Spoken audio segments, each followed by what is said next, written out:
Comment piloter mon business au pays depuis la diaspora? C'est une question qui me revient très souvent et qui reste un frein, un blocage pour plusieurs de la diaspora qui voudraient investir au pays pour différentes raisons, parmi lesquelles la rentabilité qui est souvent plus intéressante. Néanmoins, ce problème qui est légitime reste un véritable frein. Dans la vidéo d'aujourd'hui, je viens te montrer que c'est tout à fait faisable. Évidemment, il faut trouver les bonnes personnes, c'est la base. Et dans une vidéo précédente, je te disais comment j'étais tombée sur une mauvaise personne. Donc, quand on tombe vraiment sur une mauvaise personne, je te mets le lien de cette vidéo-là. Mais pour le coup, je travaille avec des personnes super fiables, mais une fois les bonnes personnes trouvées, c'est la base. Maintenant, il faut avoir un bon système sur place pour pouvoir faire cette gestion à distance. Et c'est ce que je viens partager avec toi dans cette vidéo. Nous sommes en plein aménagement d'une nouvelle cuisine dans un appartement à Kigali. Et je me suis dit, c'est le moment idéal en fait pour partager ce pilotage à distance.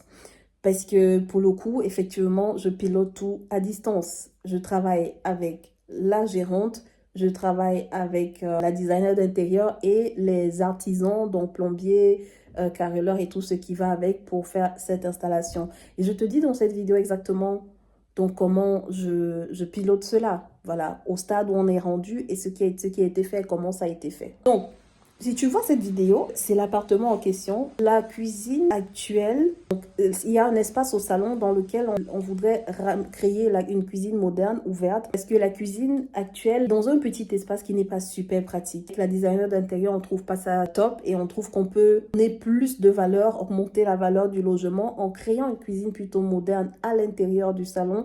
Et que cet espace où il y avait la cuisine qui était tout petit, déjà parce qu'il était petit, mais on passe par là pour aller dans une chambre. C'est un appartement à 2 chambres. Du coup, on s'est dit, c'est pas l'emplacement idéal pour la cuisine. Donc là, on va plutôt créer un espace de buanderie où il y aura la machine à laver et puis des espaces de rangement pour garder tout ce qui est linge et tralala pour gérer le business. Pour créer la cuisine au salon, il n'y avait pas de tuyauterie avant. Ça sous-entend qu'on doit faire venir l'eau qui était dans l'ancienne cuisine, on doit ramener ça dans le nouvel espace cuisine. Comme je l'ai dit, faire intervenir un plombier, un carreleur parce qu'on va forcément toucher au carreau, puis le menuisier qui va faire tout le travail de la nouvelle cuisine.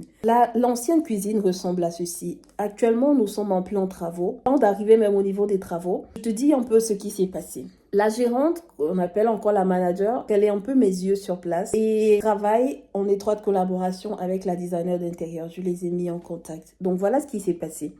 Pour le plombier, par exemple, à chaque fois, on a eu à faire intervenir 2-3 artisans. C'est tout à fait normal pour comparer les devis. Déjà, l'idée de changer la cuisine, créer une nouvelle cuisine et tout, c'est après la visite de la designer d'intérieur, on a discuté et puis on s'est rendu compte que ça apporterait beaucoup plus de valeur à l'appartement de faire ainsi. On est tombé d'accord. Elle a fait venir son plombier parce qu'elle travaille sur plusieurs projets. Donc, elle a aussi des artisans avec qui elle travaille souvent. Il a fait son devis. Moi, j'ai fait venir un autre plombier que je connaissais qui a fait aussi son devis. On a comparé et finalement, le plombier que j'ai fait venir, lui, il nous fatiguait un peu avec des conditions bizarres. Et surtout, on s'est rendu compte qu'il surfacturait de façon abusée, en fait, les budgets qu'il nous faisait.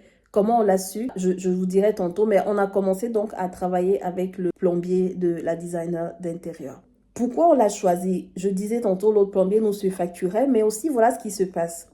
Je vous donne un peu la chaîne. Comment est-ce qu'on travaille au quotidien? Quand les 2 plombiers viennent, on a les devis des 2 plombiers. La gérante, elle va prendre ses devis, elle va aller au marché, voir la liste du matériel qui a sur leur devis pour voir si on est à peu près dans les prix qu'ils ont listés. Donc, elle va faire plusieurs quincailleries. C'est comme ça qu'on s'est rendu compte que le deuxième plombier, il avait facturé des trucs x2, x4, x5 même. Et donc, on l'a directement mis de côté. En plus de ça, il avait un mindset qui n'était pas lié en fait à notre façon de travailler. La gérante, elle prend les devis, elle va vérifier sur le marché, finit par valider le premier plombier. Il vient donc, il fait son travail. Maintenant, la feuille de route du travail, ce qui doit être fait, c'est la designer d'intérieur qui lui dit exactement ce qu'il doit faire après que ce soit aligné avec moi. On s'accorde, elle dit au plombier exactement ce qu'il doit faire. Quand le plombier fait le travail, pendant qu'il fait le travail, c'est la gérante qui va sur le terrain, on lui partage la feuille de route, elle suit exactement ce qui est en train d'être fait. Par exemple, quand il a commencé à casser les carreaux, ce jour-là, la gérante ne se sentait même pas très bien, mais c'est un petit tour parce que la designer d'intérieur n'était pas disponible. Et on lui a dit, pendant qu'il va casser les carreaux, assure-toi qu'il n'y ait pas trop de dégâts. Parce qu'il y avait une ligne de carreaux ou deux qu'il fallait casser. Means like if he removes this one properly, the other one will be broken, will be half broken. On a dit, assure-toi qu'il n'aille pas au-delà de ça, parce que sinon, ça va nous faire remplacer encore plus de carreaux et ça va coûter plus cher. Donc, assure-toi qu'il n'y ait pas trop de dégâts. Donc, elle était là pendant qu'il cassait et ça fait qu'il s'est appliqué. Vous savez comment sont les artisans. Quand il n'y a personne pour suivre le travail, ils font n'importe quoi. Donc, elle était là. Et ensuite, quand il est revenu le lendemain pour creuser ensuite et mettre les tuyaux, faire passer les tuyaux, la gérante était également là et elle a suivi tout le travail pas à pas. La designer d'intérieur, c'est elle qui parle avec l'artisan. Elle lui dit exactement ce qu'il doit faire, je le disais tantôt. On a la feuille de route, elle suit le travail. La gérante, c'est elle qui reçoit l'argent. Donc, elle a déjà une poche d'argent avec elle, une trésorerie avec elle pour la gestion de tout ça. Et si ce n'est pas suffisant, je lui envoie encore de l'argent. J'espère que vous me suivez jusque-là. La designer d'intérieur, elle dit aux artisans ce qu'il doit faire. Quand il fait, la gérante est sur place, elle nous envoie les images, on valide. Et quand on valide, la designer d'intérieur aussi sur place, mais elle n'est pas tout le temps sur le chantier, elle passe de temps en temps. Quand on valide la designer d'intérieur et moi, donc c'est là où la designer d'intérieur lui dit à la gérante combien elle doit le payer, à quel moment elle doit donner quelle somme l'artisan. Par exemple, si on décide, si elle décide qu'on va payer, on s'est déjà accordé sur le montant total, évidemment, ça c'était après négociation. Donc on dit on va payer par exemple en trois temps. Donc, elle lui dit, OK, quand il va finir de casser et de creuser, par exemple, telle partie, tu vas lui donner 30%.